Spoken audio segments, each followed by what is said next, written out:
नमस्कार दोस्तों, knowledge booster academy में आप लोगों का एक बार फिर से हार्दिक स्वागत है। दोस्तों, इससे पहले आप लोगों को मैंने मैथ की एक वीडियो दी थी नंबर सिस्टम की। ठीक है, वीडियो नंबर कौन सी थी? वो 1। आज की वीडियो नंबर है 2, यानी कि सेकंड वीडियो है आज की ये। पहली वीडियो में दोस्तों हमने पढ़ा था कि हमें इकाई का अंक अगर निकालना हो तो हम वो कैसे निकालेंगे। तो आज हमें पढ़ना है दोस्तों विभक्ति के नियम। किसके नियम पढ़ने हैं दोस्तों? विभक्ति के नियम। विभक्ति के नियम क्या होते हैं? जैसे कि मान लिया मेरे पास है 4 और मैंने यहाँ पर कोई संख्या लिखी 4, 8, 7, 5, 6, 2, 8। तो मैं कैसे पता लगा सकता हूँ कि ये पूरी की पूरी संख्या जो है 4 से विभक्त होगी, यानी कि 4 से कट जाएगी। तो आज हम कुछ नियमों को याद करेंगे। जो नियम होते हैं, याद क्या करना दोस्तों, सिर्फ एक लॉजिक है, वो आपको अपने माइंड में फिट रखना होगा। ठीक है दोस्तों? तो दोस्तों नियम बता देते हैं आपको कौन कौन से याद करने हैं। 2 का नियम, 4, 8, 16। फिर उसके बाद आता है नियम 3 का, 5 का, 6 का, 9 का और 11 का। तो कितने डिजिट के नियम याद करने हैं हमें? 1, 2, 3, 4, 5, 6, 7, 8 और 1, 9। तो हमें कितनी डिजिट के नियम याद करने हैं दोस्तों? 9 के। तो हमें इनको याद नहीं करना, सिर्फ इनको समझना है। क्या करना है दोस्तों? समझना है। क्यों? क्योंकि हमारा जो टारगेट है, टारगेट क्या है दोस्तों? हमारा यूपीएसआई हमारा टारगेट है। तो हमें अपने ये टारगेट अचीव करना है। तो हमें कोई चीज़ याद नहीं करनी है मैथ के अंदर, सिर्फ समझनी है, अपने माइंड में उसको फिट करना है। तो दोस्तों माइंड में फिट करना है। एक संख्या लिखी मैंने यहाँ पे 9, 8, क्या लिखी? 9, 8, 7, 3, 2, 1, 6। मैंने ये एक संख्या लिखी और मैं कैसे पता लगा सकता हूँ कि ये संख्या हमारी 2 से विभक्त होगी। ठीक है, पहले आपको नियम याद करने, 2 का नियम, 4 का नियम, 8 का नियम और 16 का नियम। कौन से नियम याद करने हैं? 2, 4, 8 और 16। तो ये नियम हमें अपने माइंड में फिट करने हैं। तो दोस्तों अंत में, ठीक है, यानी कि अंत या अंतिम लिख लेते हैं। ठीक है, अंतिम अंक। क्या लिखा मैंने यहाँ पे? अंतिम अंक। सेम यही चीज़ सबके नीचे एज इट इज़ लिख देनी है आपको, अंतिम अंक। क्लियर है? अब यहाँ पर लिखना है 1, 2, फिर उसके बाद 3, फिर उसके बाद 4। क्लियर है? 1, 2, 3 और 4। अब क्या करना है दोस्तों? हमें ये चेक करना है कि अगर हमारा अंतिम अंक, अंतिम एक अंक यानी कि इकाई का अंक 2 से विभक्त है, यानी कि 2 से कटेगा, तो हमारी ये पूरी की पूरी संख्या जो है वो किससे कट जाएगी दोस्तों? 2 से। अब काट के दिखा देते हैं। 2 से 4, 9, 3, 6, 6 और ये 8 बार। क्लियर? तो ये संख्या हमारी 2 से पूरी की पूरी विभक्त हो गई। अब उसके बाद आता है अगला नियम। कौन सा अगला नियम? 4 का। 4 के नियम में क्या चेक करना है? अंतिम अंक। कितने अंक? अंतिम 2 अंक। यानी कि पहले तो हमने 2 के नियम के लिए 1 अंक लिया था, इकाई का अंक। अब 4 के नियम के लिए हमें क्या लेना है दोस्तों? अंतिम 2 अंक। अगर हमारे अंतिम 2 अंक 4 से विभक्त है तो ये जो पूरी की पूरी संख्या, चाहे संख्या कितनी बड़ी हो, ये कितने अंक की संख्या है? ये दोस्तों हमारी 7 अंक की संख्या है। अगर यहाँ 50 अंक की भी संख्या होगी ना, आपको सिर्फ ये रूल अपनाना है। अगर आप ये रूल अपनाओगे और आपके अंतिम 2 अंक कट जाते, चाहे वो 50 अंक की हो, चाहे 100 की हो, चाहे 150 की हो, वह संख्या पूरी की पूरी 4 से विभक्त होगी। क्लियर दोस्तों, समझ में आया? अब अगला नियम हमारा 8 का नियम। किसका नियम है दोस्तों? 8 का। 8 के नियम के लिए क्या चेक करना है? अंतिम 3 अंक, अंतिम 3 अंक किससे विभक्त होने चाहिए दोस्तों? अंतिम 3 अंक 8 से विभक्त। अगर हमारे अंतिम 3 अंक 8 से विभक्त होते हैं तो हमारी पूरी की पूरी संख्या किससे विभक्त होगी दोस्तों? 8 से। क्लियर? मैं इसमें भाग दूं 216 में 8 का, तो कितनी बार कटेगा? सोचो, 2 बार 16, शेष कितना बचा? 21 में से 16 गए, रिमाइंडर कितना बचा हमारे पास? 5। और यहाँ पर 5 है तो क्या हो गया दोस्तों? 56। 56 को अगर हम 8 से काटे, यानी कि 8 का भाग दें, तो कितनी बार? 7 बार। तो ये 216 8 से 27 बार कटा। तो ये पूरी की पूरी संख्या जो है हमारी 8 से पूर्णतः विभक्त होगी। क्या पूर्णतः का मतलब क्या होता है? पूरी की पूरी संख्या हमारी 8 से विभक्त हो जाएगी, यानी कि कट जाएगी। अब उसके बाद दोस्तों नियम आता है हमारा किसका? 16 का। किसका नियम है दोस्तों? 16 का। अब 16 के नियम के लिए मैंने क्या लिखा है? अंतिम अंक कितने लिखे दोस्तों? 4। अंतिम 4 अंक अगर हमारे विभक्त हों, किससे दोस्तों? 16 से। किससे होने चाहिए? 16 से विभक्त। अगर अंतिम 4 अंक हमारे 16 से विभक्त है तो हमारी ये पूरी की पूरी संख्या जो है किससे कटेगी दोस्तों? 16 से। तो ये 2 बार, ये 1 बार, 21 बार हमारी ये संख्या पूरी की पूरी विभक्त हो जाएगी। किससे? 16 से। क्लियर दोस्तों, समझ में आया? हाँ सॉरी, 201 बार। ठीक है, ये हमारी पूरी की पूरी संख्या विभक्त हो जाएगी। अब दोस्तों ये नियम तो आप लोगों को याद हो गए होंगे, यानी कि आपने अपने माइंड में फिट कर लिए होंगे। क्लियर? अब माइंड में ये फिट कर लिया तो अगले जो नियम आएंगे, जैसे 3 का नियम हुआ, 5 का नियम हुआ, ठीक है, 6 का नियम हुआ, 9 का नियम हुआ और 11 का नियम हुआ, इनको मैं मिटा देता हूँ। वीडियो पॉज करके एक बार अपनी नोटबुक में नोट कर लेना इन नियमों को, ताकि आगे आप लोगों को आसानी हो। अगर आप लोग भूल भी जाओ तो अपनी नोटबुक में एक बार चेक कर सकते हो। संख्या यही रहेगी, संख्या चेंज नहीं होगी। अब दोस्तों इसके बाद लेते हैं हम कौन सी? 3 और 9। 3 और 9 इन दोनों संख्याओं का नियम क्या होगा दोस्तों? क्या कहता है? इन दोनों संख्याओं का नियम सेम ही है, सेम है। क्या है? पूरी संख्या के अंकों का योग। क्या? योग। ठीक है, किससे विभक्त होना चाहिए? 3 व 9 से। क्या होना चाहिए? विभक्त।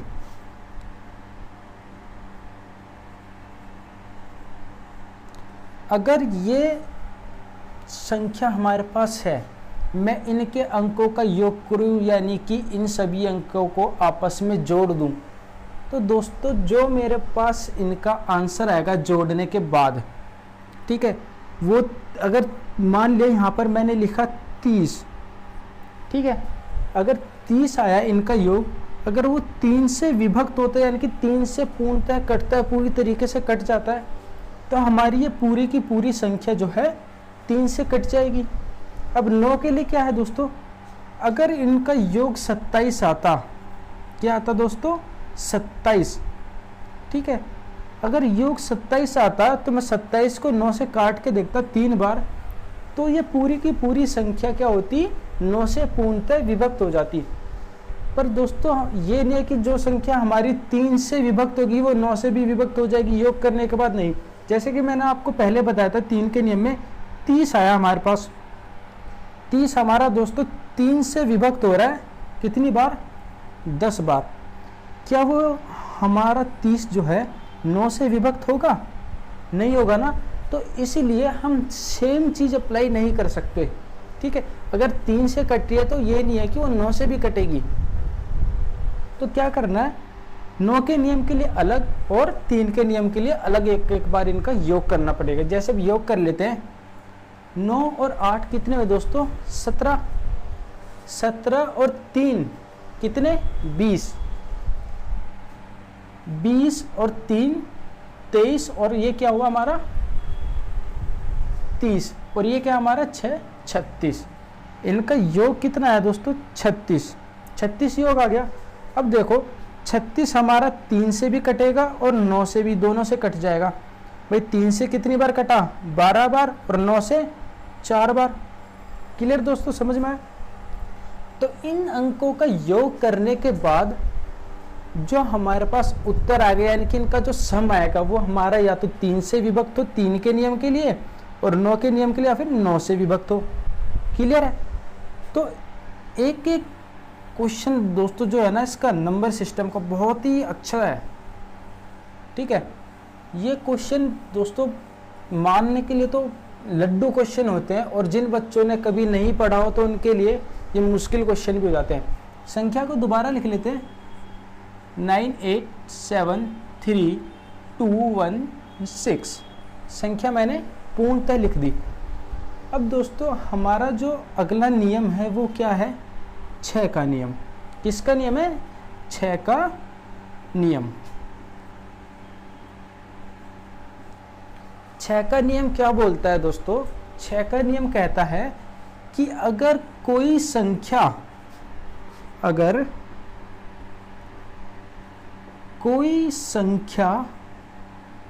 3 व 2 से, ठीक है, 3 व 2 से, याद रखना 3 व 2 से पूर्णतः विभक्त, क्या होती है? विभक्त, तो वह पूरी संख्या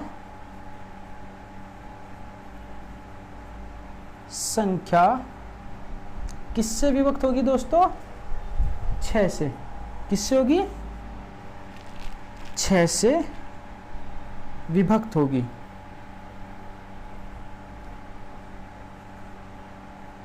क्लियर दोस्तों? इस चीज को एक बार अपनी नोटबुक में नोट कर लो जल्दी से।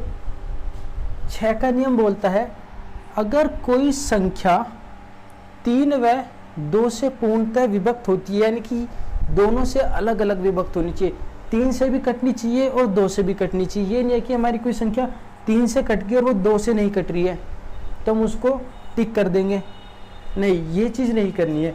वो संख्या हमारी 3 से भी और 2 से भी, दोनों से ही कटनी चाहिए। जैसे मैंने लिया यहाँ पर 9, ठीक है, 9 हमारा सिर्फ 3 से कटेगा पर 2 से नहीं कटेगा। फिर मैंने उसके बाद ले लिया 10। क्या लिया दोस्तों? 10। 10 हमारा किससे कट रहा है? 2 से तो हमारा 10 कटेगा, पर 3 से जो है ये 10 नहीं कटेगा। उसके बाद मैंने एक संख्या और ले ली, वो है 12। कौन सी संख्या ली दोस्तों मैंने? 12। अब 12 को मैं 3 से काटूं तो 4 बार, अगर 2 से मैं इसको काटूं 12 को तो 6 बार। तो क्या हुआ? 12 जो संख्या आई हमारे पास वो दोस्तों 3 से भी कटी और 2 से भी कटी, दोनों से कटी। अब मैं 12 को यहाँ पर लिख के बटे में 6 कर दूँ, 6 से अगर मैं 12 में भाग दूँ तो 2 बार कट गई ना दोस्तों 6 से पूरी की पूरी। कैसे कटी? वो संख्या हमारी पहले 3 से कटी और फिर 2 से कटी, दोनों से बराबर कटी ना। तो ये नियम है इसका 6 का। अगर कोई संख्या, ठीक है, पूर्णतः 2 से व 3 से विभक्त होती है तो पूरी की पूरी संख्या हमारी 6 से विभक्त हो जाएगी। अब चेक कैसे करेंगे हम कि हमारी संख्या पूरी जो है 2 से या 3 से कट रही है? नहीं, नियम लगा देना है। 2 का नियम लगाया, अंतिम एक संख्या। कौन सी संख्या दोस्तों? अंतिम एक संख्या। 2 से काटी, 2 से कट गया हमारा 6। फिर मैंने क्या करा, इन सब का योग करा और मेरे पास क्या आया था दोस्तों? यहाँ से 36 आया, और 36 में मैंने भाग दिया 3 का। किसका भाग दिया मैंने? 36 में 3 का। तो ये कितनी बार कटा यहाँ से 12 बार। तो ये संख्या किससे कटी, 3 से भी कट गई। तो ये पूरी की पूरी संख्या जो है वो 6 से भी पूर्णतः विभक्त होगी, यानी कि पूरी की पूरी 6 से कट जाएगी। क्लियर दोस्तों। चलो अब इसको रब कर देते हैं। अब अगला नियम हमारा किसका, 5 का। किसका नियम है दोस्तों, 5 का नियम। 5 का नियम, 5 का नियम क्या बोलता है दोस्तों, अगर किसी संख्या के अंत में, ठीक है, अंत में 0 या 5 आए तो वह पूरी की पूरी संख्या 5 से विभक्त होगी। तो वह संख्या 5 से विभक्त होगी या फिर पूर्णतः विभक्त होगी। आपको जो लिखना है लिख लेना, या तो यहाँ पर आप विभक्त लिख लो या फिर पूर्णतः विभक्त लिख लो, ठीक है। अब मैंने ये संख्या पूरी की पूरी यहाँ पे लिख दी, 9 8 7 3 2 1 6 और इसके बाद क्या लगा दिया 0, और फिर से मैंने 9 8 7 3 2 1 6 और अंत में 5 लिख दिया। क्लियर दोस्तों, समझ में आया। अब क्या करना है, मैं इस संख्या के अंदर 5 का भाग दे के देखूंगा पहले, और फिर इस संख्या के अंदर 5 का भाग देकर देखूंगा। मैंने इसमें 5 का भाग दिया तो 5 से एक बार 4 हमारे पास शेषफल बचा 45, 9 बार यहाँ से हमारा कितना शेषफल बचा 3, और फिर 7 बार 35, यहाँ से हमारे पास शेषफल कितना बचा 2, फिर यहाँ 4, फिर हमारे पास 3 बचा 6 4 3, और एक हमारे पास यहाँ से शेषफल बचा, फिर तो एक यहाँ पे रखी हुई 10, तो ये कितनी बार कटेगी 2 बार, ठीक है। तो आपने देखा कि ये संख्या पूरी की पूरी 5 से पूर्णतः विभक्त हो गई। क्लियर। अब ये संख्या तो पूर्णतः विभक्त हो गई। अब अगली संख्या को और चेक कर लेते हैं, ठीक है दोस्तों। अगली संख्या को और चेक करेंगे। भाई यहाँ तक तो पूरी की पूरी हमने काट के देख ली थी, ऊपर पूरी कट रही थी। अब यहाँ पर हमने क्या करा था, हमारे पास एक बचा था शेषफल, हमने एक शेषफल लगाया। यहाँ पर तो हमारे पास 10 बन रहा था, और यहाँ पर क्या बन रहा है दोस्तों 15। अगर मैं 15 में 5 का भाग दूँ तो ये 3 बार इससे कटेगा या नहीं। तो ये संख्या 5 से पूर्णतः विभक्त होगी। तो 5 का नियम है दोस्तों, अगर किसी संख्या के अंत में 0 या 5 आए तो वह संख्या 5 से पूर्णतः विभक्त होगी, यानी कि पूरी की पूरी कट जाएगी। क्लियर दोस्तों। अब अगला है नियम हमारा, लास्ट नियम है वो कौन सा दोस्तों, याद करो एक बार, मैंने कौन कौन से नियम बताए थे आपको जो आपको आज याद करने। वो नियम है हमारा दोस्तों 11 का। किसका नियम है, 11 का। अगर दोस्तों मैं 11 का नियम अप्लाई करके देखूं इसमें, किसमें अप्लाई, इसमें, तो हमारी ये संख्या पूरी की पूरी 11 से विभक्त होगी या नहीं। तो 11 का नियम क्या है, अगर पहले क्या करना है, एक संख्या छोड़कर एक संख्या हमको लेनी है। क्या करना है, एक संख्या छोड़कर एक संख्या लेनी है। 9 7 2 और 6। फिर क्या करना है, इन सभी संख्याओं का योग करना है। क्या करना है दोस्तों, योग। इन सब का मैंने योग करा 16, 16 और 2 18, 18 और 6 कितना आया 24। क्लियर दोस्तों, 18 और 6 हमारे पास आया 24। फिर उसके बाद क्या था दोस्तों, 8 3 और 1, क्या बचा था हमारे पास 8 3 और 1, इनका मैंने योग करा तो क्या आया योग 12। क्या आया 12। तो इस कंडीशन में क्या है, अगर इन सभी का योग इक्वल यानी कि बराबर आए, क्या है, सभी का योग बराबर आए, क्या है, तो वो संख्या पूरी की पूरी 11 से पूर्णतः विभक्त हो जाएगी। क्लियर है दोस्तों? क्या होगी? पूर्णतः विभक्त। अब देखो आप लोग, ये देखो कि यहाँ 12 आया, यहाँ 24 आया, ठीक है। 12 और 24, भाई इनका जो योग है इक्वल तो आया नहीं है। चलो कोई बात नहीं, इसको छोड़ देते हैं, ठीक है। इसको 2 मिनट के लिए आप भूल जाओ, सिर्फ 2 मिनट के लिए, हमेशा के लिए नहीं, 2 मिनट के लिए भूलना, कभी आप परमानेंट भूल जाओ। अब दूसरा नियम क्या है? अगर इन सभी योग का अंतर, अगर इन सभी योग का अंतर 11, 22 और 33, ठीक है, 11, 22 और 33 आए तो भी ये संख्या पूर्णतः विभक्त होगी। किससे दोस्तों? 11 से। क्यों होगी भाई? ये संख्या हमारी 11 से कटेगी या नहीं? कटेगी। क्या 22 हमारा 11 से पूर्णतः कट जाएगा? कट जाएगा 2 बार। 33 भी हमारा 11 से पूर्णतः कट जाएगा। कटने के बाद क्या होगा कि ये संख्या पूरी की पूरी विभक्त हो जाएगी 11 से। 11 के नियम में 2 कंडीशन है, या तो इन अंकों का योग जो है बराबर आए, या फिर इनके योग का अंतर, क्या योग का अंतर कितना आना चाहिए दोस्तों? योग का अंतर 11 से कटे, ठीक है। योग का अंतर 11 से कटे या 11 से कटना चाहिए। योग का अंतर किससे कटना चाहिए दोस्तों? 11 से कटना चाहिए। क्लियर? समझ में आया? अब कोई संख्या ले लेते हैं हम, जिसका जो है योग या तो बराबर आए या फिर उनका अंतर जो है दोस्तों वो क्या है? 11 से कटने वाला। यहाँ पे लिया मैंने 9, ठीक है। अभी थोड़ा छोड़ के करेंगे। 9, 7, क्या है? 9, 7 और 5, ठीक है।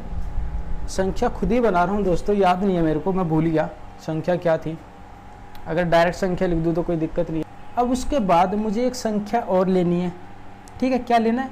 एक संख्या और, 7, 7 और 7, ठीक है। 3 बार मैंने क्या ले लिया दोस्तों? 7। अब मैंने इनका योग करा तो इनका योग कितना आया दोस्तों? इनका योग आया 21।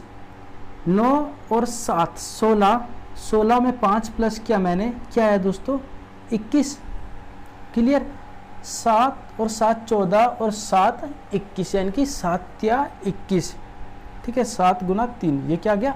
21। क्या है दोस्तों? इनका अंतर अब कितना आ रहा है? 0, यानी कि 0।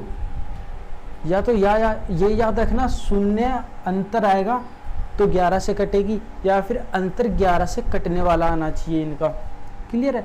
अब मैं 11 से काट के देखूँ एक बार। चलो एक बार 11 से काट के देखते हैं। मैंने इसको 11 से काटा, यानी कि 9 7 7 5 7। मैंने इसमें भाग दिया, किसका भाग दिया दोस्तों? 11 का, ठीक है। इस तरीके से कर लेते हैं। 11 का भाग दिया कितनी बार? 7 बार, 77 आएगा। क्या मैं एक बार और टेबल पढ़ सकता हूँ? हाँ बिल्कुल पढ़ सकता हूँ। क्यों? क्योंकि मेरे को 97 से ज़्यादा संख्या नहीं चाहिए, 97 से कम चाहिए। तो मैंने 8 बार इसका एक बार और टेबल पढ़ा, तो क्या यहाँ से 88, यानी कि 88। अब मैंने एक यहाँ पर हासिल लिया और इसमें से 17 में से क्या माइनस कर दिया मैंने? 8। तो यहाँ पर क्या है? 9। फिर से यहाँ से मैंने 7 उतार लिया। क्लियर? 7 उतारा, फिर से 8 बार पढ़ा। भाई फिर सेम ये कंडीशन यहाँ पे आ जाएगी, फिर 7 उतारूँगा तो सेम कंडीशन आ जाएगी यहाँ पे। क्लियर है? यहाँ पर मैंने उतारा तो यहाँ तक तो क्लियर हो गया। अब ये जो है हमारे पास यहाँ पर 9 बचेगा और मैंने यहाँ से उतार लिया 5। क्या उतार लिया दोस्तों? 5। फिर मैंने 8 बार और इसका टेबल पढ़ा, मेरे पास क्या है? 88। क्या है दोस्तों? 88, 88।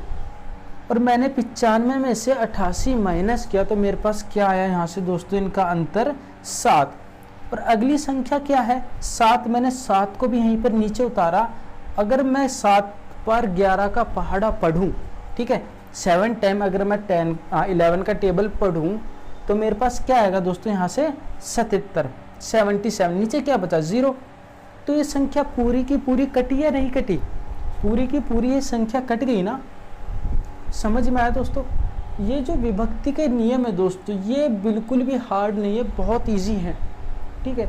इनको आपको याद नहीं करना, बस अपने माइंड के अंदर थोड़ा सा फिक्स करना है, नियम को समझना है कि नियम क्या कहता है, ठीक है। 2 का नियम क्या था दोस्तों, याद करो एक बार, जल्दी से याद करो। 2 का नियम क्या था, अंत की कौन सी संख्या दोस्तों, अंत की एक संख्या अगर हमारी, ठीक है, 2 से कटेगी तो वो संख्या पूरी की पूरी किससे विभक्त होगी दोस्तों, 2 से। 4 का नियम क्या बोलता है, अंत की 2 संख्या। फिर आता है 8 का नियम। 8 का नियम क्या बोलता है, अंत की 3 संख्या 8 से विभक्त होनी चाहिए। फिर है हमारा 16 का नियम। 16 का नियम क्या बोलता है कि अंतिम 4 संख्या अगर हमारी किससे विभक्त हो, 16 से, तो वह पूरी की पूरी संख्या पूर्णतः विभक्त किससे होगी दोस्तों, 16 से। क्लियर। अब उसके बाद आते हैं अपने हम 3 के नियम पे, और पहले 3 का नियम ही देखते हैं। 3 का नियम क्या कहता है, 3 का नियम क्या कहता है, क्या था, अंकों का योग। किसका योग, अंकों का योग, ठीक है, किससे विभक्त होना चाहिए, 3 से विभक्त होना चाहिए। क्या होना चाहिए, विभक्त, यानी कि पूरा का पूरा कटना चाहिए। क्लियर। अब आता है कौन सा, 9 का नियम। 9 का नियम क्या बोलता है दोस्तों, क्या बोलता है, याद करो एक बार, क्या कह रहा है, 9 का नियम कह रहा है कि अंकों का योग किससे विभक्त होना चाहिए, 9 से विभक्त होना चाहिए। क्लियर दोस्तों। अंकों का योग अगर 9 से विभक्त होगा तो वो पूरी की पूरी संख्या किससे विभक्त होगी दोस्तों, 9 से। अब आते हैं 6 का। 6 का नियम क्या कहता है, 6 का नियम कहता है हमसे कि अगर कोई संख्या 3 व 2 से, ठीक है, 3 व 2 से पूर्णतः विभक्त हो, यानी कि पूरी की पूरी संख्या 3 और 2 से कटनी चाहिए। जैसे कि 18 हमारी 3 से 6 बार और 2 से 9 बार कटेगी, तो ये संख्या हमारी इन दोनों से कटी। अगर मैं अब 6 का भाग देकर देखूं 18 में, तो ये 3 बार इससे पूर्णतः विभक्त हो जाएगी। अब आता है नियम 5 का। 5 का नियम क्या बोलता है, किसी संख्या के अंत में, कहां पर, अंत में क्या होना चाहिए, 0 या फिर 5, 0 या फिर 5। अगर किसी संख्या के अंत में 0 या 5 आए तो वह संख्या पूरी की पूरी विभक्त किससे होगी दोस्तों, 5 से विभक्त हो जाएगी। अब लास्ट नियम बचा। लास्ट नियम क्या बताया था मैंने आपको, 11 का नियम। 11 का नियम क्या बोलता है, एक संख्या छोड़कर एक संख्या हमें लेनी है और उनका क्या कर देना है, योग आपस में उनको जोड़ देना है। अगर उनका योग क्या है, बराबर, क्या आना चाहिए, बराबर। अगर योग बराबर आए तो संख्या पूरी की पूरी हमारी 11 से विभक्त हो जाएगी। अगर योग का अंतर, किसका, योग का अंतर, ठीक है, योग का अंतर क्या आना चाहिए दोस्तों, जो हमारा 11 से क्या होना चाहिए, विभक्त। क्या होना चाहिए दोस्तों, विभक्त होना चाहिए। अगर अंकों का योग बराबर आए तो पूरी की पूरी संख्या हमारी 11 से विभक्त हो जाएगी। अगर अंकों के योग का अंतर 11 से विभक्त हो तो वह पूरी की पूरी संख्या किससे विभक्त होगी दोस्तों, 11 से। तो दोस्तों उम्मीद करता हूँ आप लोगों को वीडियो पसंद आएगी, ठीक है। अगर वीडियो पसंद आती है तो प्लीज़ लाइक, शेयर एंड दोस्तों चैनल को सब्सक्राइब ज़रूर कर देना, ताकि मेरी हर लेटेस्ट वीडियो की अपडेट आप लोगों तक सबसे पहले पहुँचे। तो मिलते हैं दोस्तों आप लोगों से अगली वीडियो में। अगली वीडियो मेरे को पता नहीं कौन सी है, क्या पता हिंदी की भी आ जाए। किसके लिए हिंदी की वीडियो किसके लिए आएगी दोस्तों? हमारी यूपीएससी के लिए, या फिर मूल विधि की आ जाए। ठीक है, कल तो थोड़ा आपको लेट ही मिल पाए या ना भी मिल पाए, क्योंकि कल मुझे कहीं जाना है इस वजह से। तो दोस्तों मिलते हैं आप लोगों से अब अगली